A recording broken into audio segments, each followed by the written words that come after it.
Did you crack that phone already?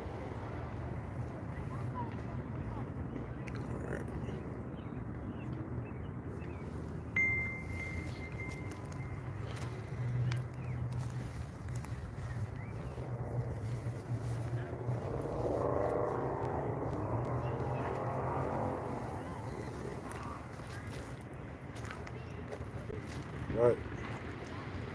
Ooh. Welcome to Marriage Matters. Hello, hello.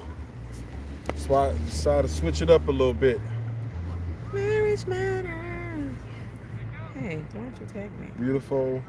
Really? Oh, I'm sorry. What do you want to do? I'll just Um, go to your page. yeah, you should be able to still go to that.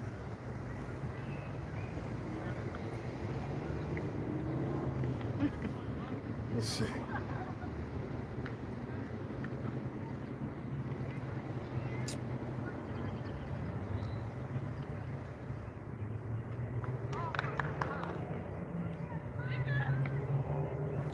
What happened? Nah. Okay. All right. We out here in this beautiful weather. Got a very, very interesting topic today, especially with us being outside in this beautiful weather, trying to enjoy beautiful weather today and then this week at that moment, at that much. So, Yes, yes, yes. the weather we've been waiting for. Kinda, because it's still cold. It's not too bad. It's like, I'm cold. well, we understand why you're cool, but I think it's about 60 something. I mean, like 68, 69, and 70s possible. Come on in the room. So today we are going to be discussing continuing to date your spouse. I think it's so far. Is it far away? Or we good? No, we're good. Can we hear? Okay. So a lot of times we all become complacent in our marriage or in our relationships, and it's kind of like you get comfortable with the person that you're with, and you stop doing all the things that you were doing to get them in the first place. So it's really important to continue to do those things, continue to open the car doors, continue to get your hair done and shave your legs, for the ladies. And then I'm talking to myself because like sometimes, you just get so comfortable. We've been married 13 years this month, matter of fact. So our our anniversary is May 16th. And so it'll be 13 years. And sometimes I don't feel like shaving my legs. And you just look like a barbarian sometimes. Or sometimes my toenails, I'll be scratching my husband because Really? I'm just saying, you just you get comfortable, That's and good. and he knows, I've been chopping up the covers because you got to, as women, we need to keep ourselves up and make sure we get our feet done. And even if you can't afford to get your feet done because it can be expensive, you can do them at home. I'm gonna let you guys in on some tips and tricks later on, but it is very, very important to do the same things that you did to get the same results that you got, which is your mate. So if you basically had went on dates and stuff, like when we first met, or we used to, well, we didn't really go on a lot of dates.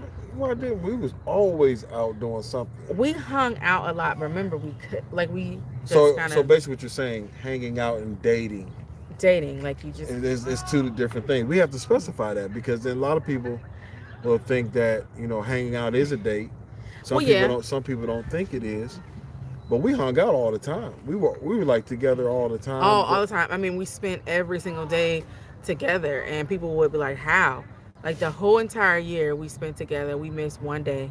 So we spent 364 days together, straight, and That was something. I mean, every day we were together, we learned each other, we learned what we didn't like. We had our little moments and a drama and stuff like that, but mostly we got to know each other. And along the way, sometimes you just kind of get in that mode where you stop dating the person that, you're with. And it's easy to do, Yeah, I was especially about to say it's very easy to do. especially when you've been together so long. You're like, oh, they'll be okay, because once we get in the bed together and we sit there and we talk and we laugh and talk about our day and stuff like that. But it's really important to try to keep that fire, um, to take your spouse out, and to show them that you care, to take them to do something fun. Like, I mean, being locked up in the house all the time, it could be fun depending on what you're doing, and if it's constructive. What do you call it? If it's if you're doing something like, Constructive doing something. yeah, if you're actually doing something, but really, really, truly, um, remembering what made you two fall in love in the first place. So, No, I think that's good. A good, opening as far as not getting complacent. Um, now, because sometimes you'll do a lot of things during your dating stages, and then, as you were saying, you get married, and you get the busyness of marriage, business of work, kids, and you start to kind of fall away from the things you were doing where you were dating. And it seemed like you would make time during your dating stages, your courting stages. You would make time, find fun things to do, but it's like you have to keep that same thing going even after you get married. And I have to be a little bit more strategic.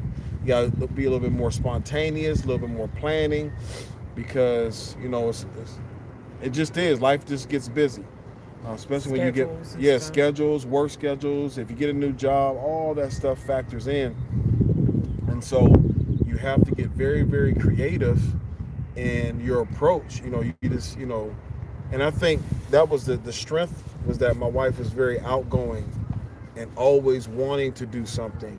So it kind of Yeah. helped me, because I'm a blah. I'm a blah type person.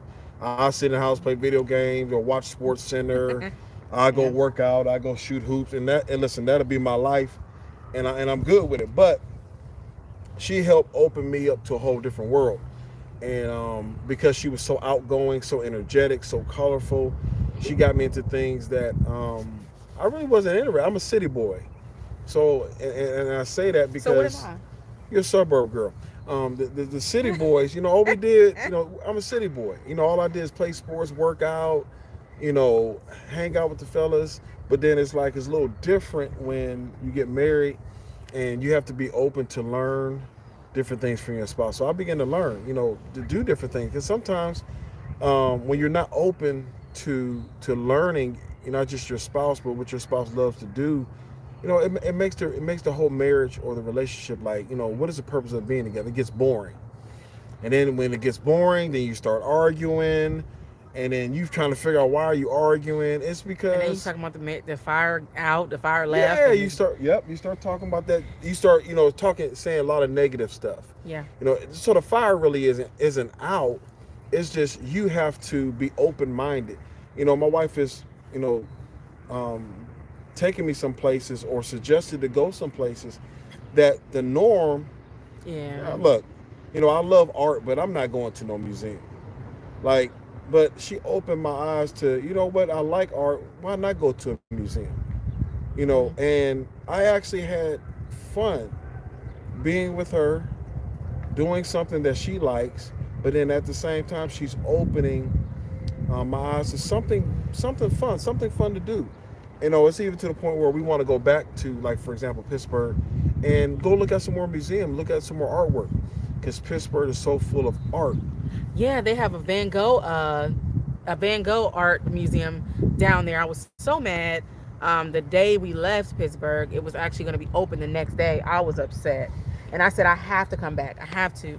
But they also, at the mattress museum, we told you guys about a few times.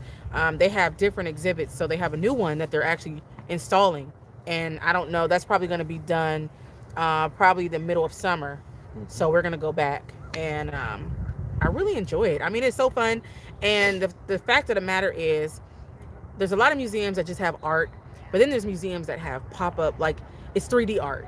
So it's like really fun to look at all the weird stuff, the different creative things. And I know that I told you guys that I was going to give like the women some tips. And I don't know, I can't really see who's all on here because the way the cameras are facing. But if you are here, make sure you say hi, give me a shout, let me know that you're on here. But I wanted to give my ladies some tips because I do, of course, most people know I do hair. And I like to keep myself up, but I don't always have the time to go to the nail place. And so what I do, even with my feet, and y'all gonna laugh. I don't know if I should tell y'all. Okay, so basically, I go to Home Depot, and they have the sanding blocks. And you guys, I kid you not, like y'all might be laughing, but I take the sanding blocks and I actually smooth out my feet Okay. on the backs of my feet, like, because if you don't get that done, your feet get rough. And like, I've torn up a few sheets, Why where gotta be sheets? what the sheets. She I've, said sheets. I've torn up a few sheets, and then you cut them up a little bit, and they be all raggedy and snagged and stuff like that. She And said so sheets. instead of me just letting my feet go, I try to keep up with them at home myself. So I'll take the sanding block and I'll saw them down on the back. Nephew Trey. Oh, hey. Trey. What's up, Trey? Pedicure. Well, Trey, I didn't have time for a pedicure. This is like the home tips, because literally sometimes you just got to make it work. You got to make it work with whatever you got at home. And a lot of times I do get pedicures, but sometimes that in between phase, I'm so busy with the salon, busy at home, busy, trying to make sure he's good, busy with the baby girl, and then the boys might need something. So sometimes you just don't have that time to step out of where you are. So at home, I saw them down, put a little lotion on them, shampoo on, whatever you call it. And I also do my own toenail polish. I do my own shellac, my gel pedi. I can do my own pedicure. I mean, I went to school and that's what I learned being there. So I actually can do those types of things myself. So it's good things. Like if he ever needed a pedicure, I could do his pedicure. Same thing for my baby girl and the boys. But I mean, those are things that are necessary to know, and those are good things, because your man don't want you chopping up his legs. And now I'm just talking to the ladies right now, and vice versa. We don't want y'all. Y'all need to cut y'all toenails and stuff I'll get down. to the guys. You talk about the ladies. You talk about the No, ladies. because you might not tell them to cut their toenails down. So I'm Oh, telling them to but cut I their cut my toenails. toenails, so why wouldn't I? Yeah, be poking me in the eye with them flying all over the room. No, ain't nobody poking you. Yeah, they be flying though. Anyway, so that's what I do with my feet. Yes, they do. I do that with my feet, and I do my nails. And see, I do like a little gel manicure. And so I try to keep my nails and my feet done as much as possible. Right now, it's kind of, they're due. They're due for a doing. But I'm just saying, these are things that as women our man likes. And then too, like I said, keeping your legs shaved, your underarms. Don't nobody like no hairy pits. I know I don't. I think it's not ladylike. I think it's not. Um, you beautiful as women. I feel like we should be feminine. Not saying that we can't have hair on us, because yes, it does grow, but that doesn't mean it has to stay. So I feel like sexiness is, sexiness is godliness to me. I'm just gonna say that. That's how I feel about it. And I like to try to be shaved as much as possible. And like I said, sometimes in the wintertime you get lazy and you don't feel like shaving your legs, but that's that's just another thing that is attractive. It's just attractive to be nice and smooth for your man. You know, make sure you don't have bushes under your arms. And I'm not gonna go into all the other where other hair is at, but get yourself together and stay cleaned up for your man.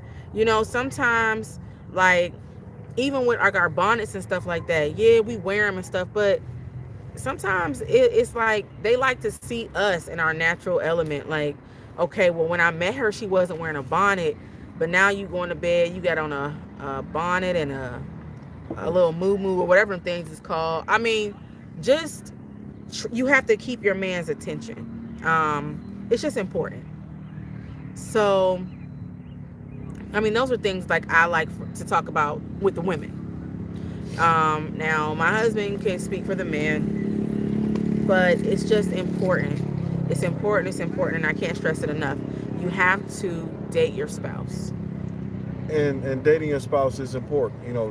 What my wife was just talking about, just the hygiene part of it, Yeah. because even when you're dating, you make sure you smell good, you look good, but then all of a Yes. sudden you get married and you fall off. You shouldn't fall off. You should try to go take your hygiene to another level. I think one of the important things of men, and I've always said it and I've always done it. I always try to make sure that I get a haircut every week. Even if it's my last $20-$25, I would spend my last $20-$25 on a haircut because it does something for my self-esteem. It does something for me as a man. It makes me feel good as a man. But it may be my last 25, but I feel like $1,000,000 when I get a fresh cut, so on and so forth. But yeah, always making sure you're smelling good, making sure that you have a strong cologne that you can put on after you get done bathing yourself and stuff, because you go out throughout the day, you might be sweating, all that kind of thing, so you need to keep your hygiene up. I was smelling good when we were dating, and my wife buys things to make sure I stay smelling good because she has certain fragrances that she likes me to wear, and I only wear them when we are together or we're out and about. So, but the whole dating thing is important. You don't always have to dress up, but sometimes it'd be good to dress up and go to a nice restaurant every now and then Yeah. where you can dress up and look fancy. But even though if you can't dress up, you can still, set a date night. We like to start our week off going out together. Like this is just usually this would be like Mondays is our day of just going out, hanging out, going for a walk. Even when it was wintertime, we'll go walk around the mall. We'll find something to do where we can spend time, talk, all that good stuff. And so we try to start our week off together.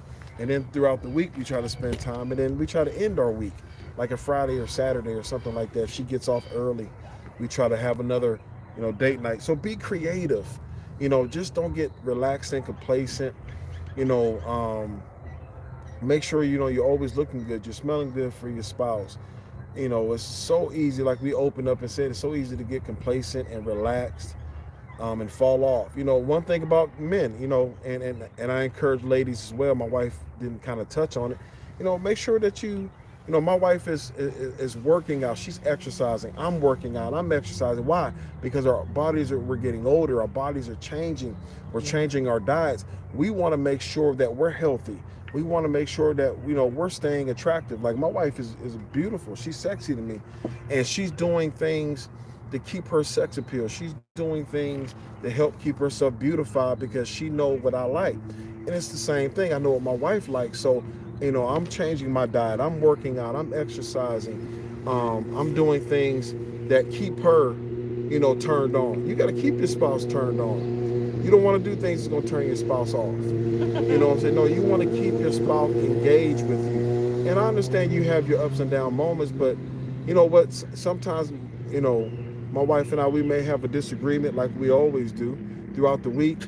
And I That tell sounds her, horrible, actually. no, We it just always doesn't. have to disagree all the time. Disagreement is not an argument, though. It's just a disagreement. We may True, not agree true. on Yeah. something, I'm but so guess used to what? that. Mm-hmm. The disagreement sound like argument. I got you. But sometimes we may have an argument, but you know what? When I look at her eyes win every time. I may be upset. I'm learning now, you know what? It ain't even worth being mad this long. You know, I crack a joke just to break up the whole, disagreement or argument. And he does. Whether I He said, does. your spoiled self, or, I'll say something that will help her to understand that, hey, I ain't mad at you. I'm not. And so that keeps that fire going. You don't always have to be rah and fighting Yeah. all the time. Learn how to disagree and still love each other. True. Learn that you're going to have difference of opinions and different viewpoints, but be willing to listen to one another's viewpoint and get an understanding, even if you still disagree. Because sometimes when you're listening, you'll find out what your spouse is trying to say if you take the time to listen, and vice versa. And so all of this is a part of growing together. All of this is a part of the dating dating while you're married. All of this plays a factor that you can enjoy one another and enjoy one another's company. And my mom, my mother-in-law, I have, even though I call her mama, I have to say mother-in-law because some people would think it's, my birth mom. But she was preaching about sacrifice and Yep. how Jesus, he sacrificed his life for us. And so it's the same concept, when we look at a marriage. Marriage is all about sacrifice. It's not about you anymore. It's about you and your spouse becoming one and sacrificing. I may sacrifice something I love to do. There's times where I turned down basketball, or I had to cut the video game off. Why? Because my wife wanted my attention. She just wanted some me time, her time rather. And that sacrifice was so worth it because it helped develop our marriage. Could you imagine me just being selfish and just doing what I want to do all the time? You really don't have a marriage. But I was able to sacrifice and say, you know what, this is what my wife wants. Let me do that.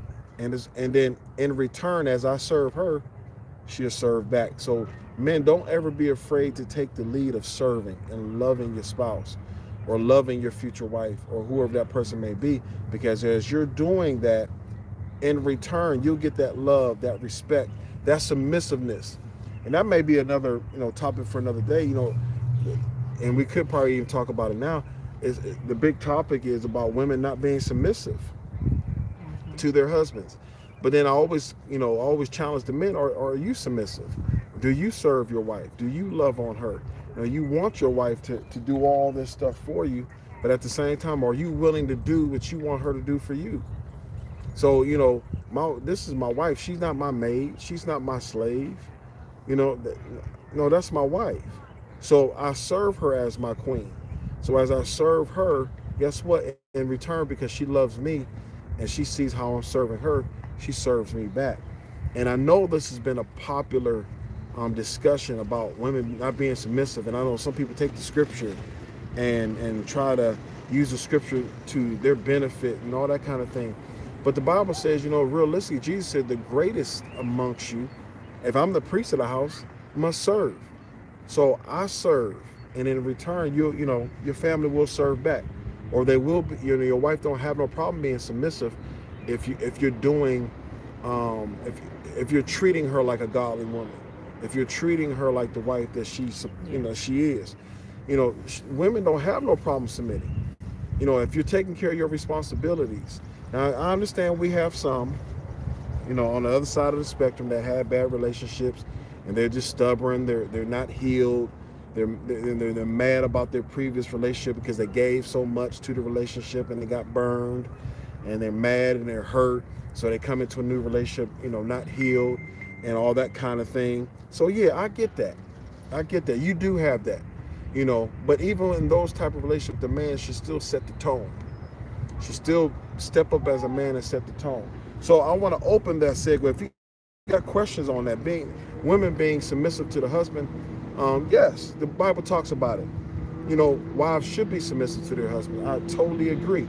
But at the same time, as a husband, I should be loving my wife. I should be serving my wife and making her submitting to me much easier. So I can leave it right there. So that's the thing, like what with us being submissive, even as our wives, even as being a wife and to our husband, it's often hard because we kind of look at it like I'm not giving in to whatever he says or whatever he says goes, but really in all reality, um, he is the priest of the home. So sometimes I have to bite the bullet and just say, you know what, I'm going to follow the God in him. I'm going to submit to the God that's in him. And that's how we get closer. And we don't, honestly, we don't even argue as much. Hey sis, Hey, sis. Montea.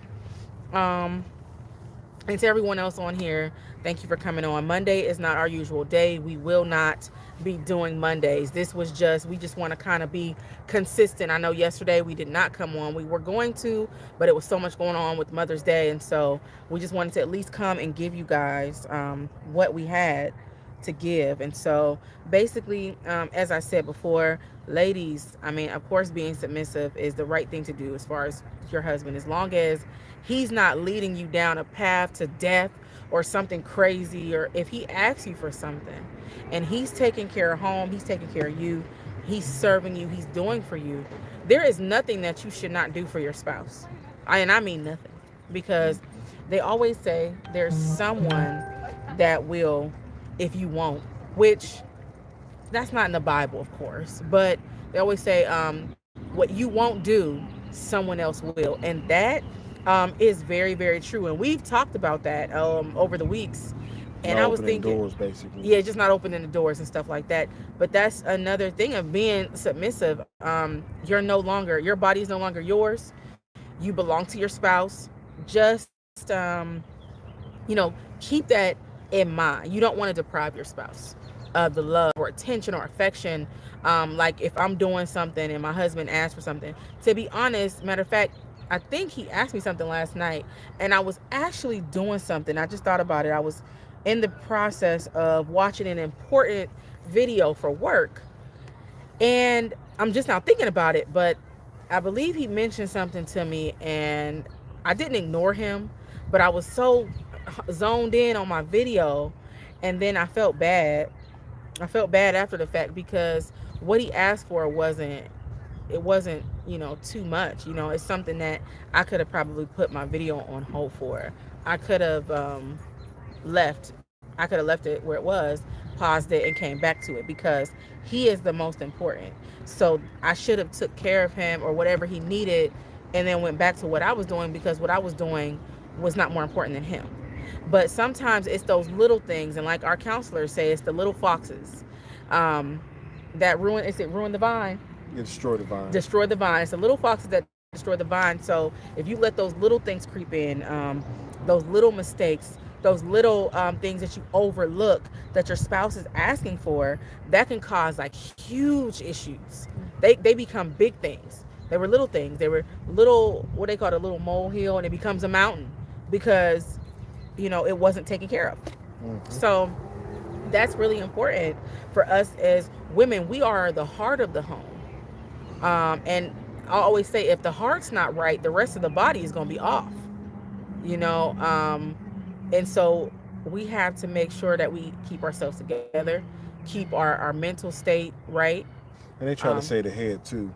If the head is off, the head is out of place as well. Right, the head, you're like the head of the house. Well, yeah, because you look at, to add to what you're saying, so a man thinketh, so he is. And so the mind and the heart, when they're connected, great things can happen. Yep. So a man thinketh, and so when you look at where the mind is and the heart, once your mind is made up and you believe in what you're thinking, like I said, great things can happen.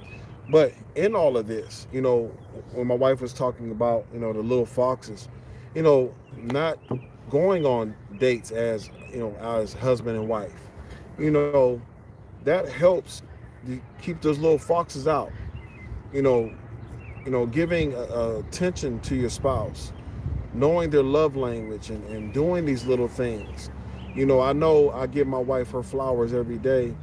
And so I said, you know what? Instead of just giving her flowers every day, I gave her flowers, the day before Mother's Day. She was well overdue but I know she likes flowers. So that's always in the forefront of my mind, that my wife loves flowers. And so what I try to do is try to find, when I go get flowers, I try to find different colors, whether it's pink, whether it's yellow, whether it's, purple. I try to find different roses, just in case she's down, to try to brighten up her day.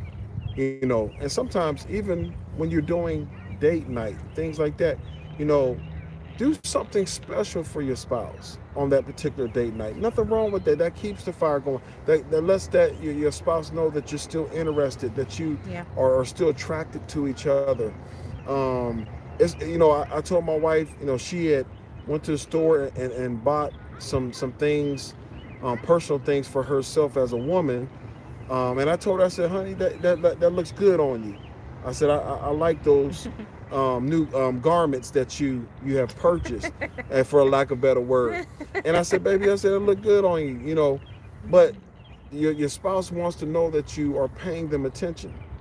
You know what I'm saying? So give your spouse that attention. We don't want those doors to be open. And that even if the door is open, that doesn't mean you have to walk through the door. Let me help you there. Just because maybe you and your spouse is having a rough moment and you ain't getting the attention that you want, or whatever case is, and that door seems to be open, listen, you close that door. You can still shut it down. You don't have to let that door be open. Even though we say it opens doors, but you ain't got to open that door. You don't have to let nobody come in. You don't have to. That's a bunch of malarkey. Yes. Yeah, you don't have to and then too, I know it's a topic, spouses get mad at one another. So then you don't want to, you don't want to be intimate with your spouse. Don't do that. Remember, your body is no longer yours. You know what I'm saying? I can't withhold my body from my wife because I'm mad at her. I need to get over myself. We've both done it though. Yeah, we've done it. Not to say that was terribly wrong, but I mean, being human, you learn those things are bad to do, like really, really bad to do, honestly. So, and saying that is just, don't withhold things like that. Don't allow anger and frustration and you being mad at your spouse to linger. There's some nights, I know the scripture says don't let the sun go down on your wrath. There were some nights, we should have talked and apologized before we went to bed. And some nights we didn't, and sometimes you'll wake up with that attitude that you had the night before. That was me. You'll wake up, feeling off because you didn't settle some things. And he wake up and bounce out the door. Yep. And I'd be so because, mad. Because I'm, I got so much on my mind. It's like I'm not dealing with it at the moment. But learn not to allow, and I'm saying all this because I know those who are married, you have your rough moments, and the women may do it, the men not too much, but the women be like, you ain't getting none tonight, or you ain't getting none for a couple of days. Don't do that. You open. Not only are you opening doors that the man can easily close, but you're giving access to the enemy. We don't want to give the enemy any more fuel. Even though your husband may be a man of integrity, or he may be a strong man of God, and he ain't gonna waver, he ain't gonna go out and sleep with nobody else, or whatever the case is. But the reality of it is, you don't want to give the enemy any fuel. Right. And so don't allow your anger to control the moment. Okay, so I'm saying all these different things because you want to keep your marriage strong. You want to keep date night. There's some times where we had a bad moment. We about to have a date night, and either I got an attitude, and the attitude ruined the whole moment. We didn't have no date night.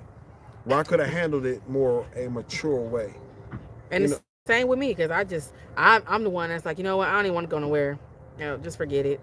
I'll go to sleep, or and it's just like I said, very, very immature, and we have grown, separately but together as well. We have definitely grown when it comes to that type of stuff. Because, like I said, my husband, when I would be mad at him, he used to just be like, "Oh well, whatever," and then I'd just be mad. But now, he'll pick with me or poke me or just do something, and I'll start laughing because it's like you can't even how are you mad after that? Somebody having fun. Yeah, screaming like a banshee. Well, I don't want her to be mad. I think we. Yep, it was the other day. Lord. It was literally the other day, and I forgot exactly what it was. But my wife got out the car. She was upset. Conversation didn't go the way she wanted it to go. Oh. And as she was walking away, I don't know. I said, with your little self or your spoiled self, I said, learn. I didn't want her to be mad. He said, "Oh, you so cute. Look at you walking away. Yeah, you look cute while you walk," or something. It was just something. It was simple, but it was funny because it was like, man, I can't even be mad because I wanted to be mad because I was mad. I wanted to have my moment and be mad, but it's like he interrupts that moment. Or same thing. Like, he's not really. I don't know if he really gets mad too often. He might get on my nerves or be mad, or he'll be a little. he gets agitated. I don't know, and I hate when he's agitated because it agitates me. So then I'll agitate him or be do something, or I might bite him or just do something like to make him laugh, and then I'll be like, "You're mean" or whatever. But it comes down to it where you got to learn good communication, healthy communication, and like I said, date date your spouse like Yep. all the time. We do date night every Monday. That's usually our date night. Now it's been some Mondays it's been kind of, you know, sketchy because things have happened.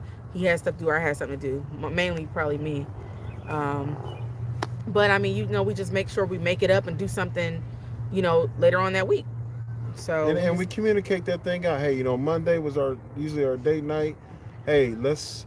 How was your schedule on this such such? Maybe we do something later this week. Or I always check in with her. Hey, what time you getting? Let's do something. Especially with the weather being nice. I was so happy that we're gonna have like a 3-4 day stretch of nice weather. Where today I said, you know what? Let's do marriage matters outside. Um, let's get out into this beautiful weather. Nothing wrong with taking a walk with your spouse. Nothing wrong with doing something fun and exciting on a nice day. You got to take advantage. Like the spring and summer months, we take advantage of every opportunity now. Our kids are basically grown. That's a different dynamic. When our kids was younger, we just had too much going on because they were in the sports, they're playing football, they're playing basketball, all this kind of thing. So it's like, besides work and ministry, and then you got kids, and it's like your life is just full of busyness. But then now that our children are grown, it's a little bit more easier to plan because, our children are self-efficient to a certain degree. They're working, they got their own money, whatever the case is. They're able to take care of themselves. And so now we can focus, and we're young, which is so awesome. We had our kids young. They're grown now, and we're helping them stay on track. But now we can get back to what we do, doing what we do, and enjoy one another. Getting back to how we were when we were dating. You know what I'm saying? Always together, having fun. Her schedule works with my schedule. And I try to make sure that my schedule doesn't, conflict with hers. So I try to stay flexible as possible. Or if I find out she said, "Hey, I'm working a little bit later today," okay, yeah, I'll go do something with that time. That may be something I may want to do. But communicating, doing fun stuff, get creative with that fun stuff. Find out a new restaurant to go to, find a new place to travel to. Do those things. Keep that spunk, keep that fire going um, with your spouse, and love on your spouse. You know, love on them as much as possible. I'm always checking on my wife because I don't know what she's dealing with. I don't know what she's battling with. I don't know how her day is going. So checking on them, praying for them, keeping them encouraged, keeping them uplifted. Because at the end of the day, is you two. yeah. I think I had a conversation. I don't know if it was with Pastor Mike, but I remember saying, I said, at the end of the day, if all that we're doing fails, ministry, work, whatever, I said, at the end of the day, this woman she's there, or she's been there. And so that's the key. When all else fails, just understand that if your relationship is tight with your spouse, at the end of the day, that's all I got. Not saying I don't have family, but that's all I got. She's my family. And you have to look at it that way. So that's why you gotta invest and love one another to help you get through those moments. Ooh, chilly, chilly. So it's about 7:39. Listen, if anybody have any questions, all that good stuff, we definitely throw those questions out. Um, we appreciate those who have tuned in to our Marriage Matters today. We pray that we talked about some things that's helpful. Definitely share this video if you think it can help somebody dealing with the things that we have talked about pertaining to the topic, all that good stuff. Definitely sow a seed. After our Marriage Matters, some people have given, sowing a seed just into our Marriage Matters ministry. So if we've been a blessing, we've helped in any kind of way, feel free to sow a seed. You're sowing seed on good ground. And I know God will bless you if your heart is right in sowing a seed into our Marriage Matters or into our ministry, period. As a way of announcement, definitely we'll be out evangelizing tomorrow. I'm so excited that we're in our evangelistic season. So it's every Tuesday and Wednesday. We will be out there evangelizing, ministering, praying for people from May all the way through September. So I'm excited for this opportunity because I know that is more to ministry than just preaching on Sunday and doing Bible study once a week. More to ministry than that. And so thank God for our leaders that are prepared and called by God to go out with us, all that good stuff. So listen, doing that, Bible study is Thursday at 7 p.m. Um, 29th. Definitely come on out and fellowship with it. If you're looking for a ministry to connect with, come on out. Come on out. Be a part of SIG Ministries. You don't have to stay home. You don't always have to watch us live. If you're looking for a ministry to be a part of, I understand we make our slogan, if I want to say, is we don't promote membership, we promote fellowship. Is because if you're already a member of the body of Christ, you should find a church or a ministry to fellowship with, that you can help them build, help them grow, be a part of that ministry, be active. So definitely encourage you to do that. And every Sunday morning at 10:30 is our empowerment worship experience. So it's just not worship service. We changed it to a worship experience. Every Sunday we've been having different move of God. God moved so mightily this Sunday that my mama almost didn't preach. God was just moving in the place, and we're trying to get people to just come off of social media and come out and fellowship with us, and you will experience the glory and the power of God and how He's flowing. So if you have no questions, listen, we're going to transition out of this segment. We're going to enjoy the rest of our date night, all that good stuff together. We pray that we've been a blessing. And Lady B, anything you got to say? God bless you and keep you. Amen. And we'll see you all next Sunday at the appointed time. Love you all. God bless.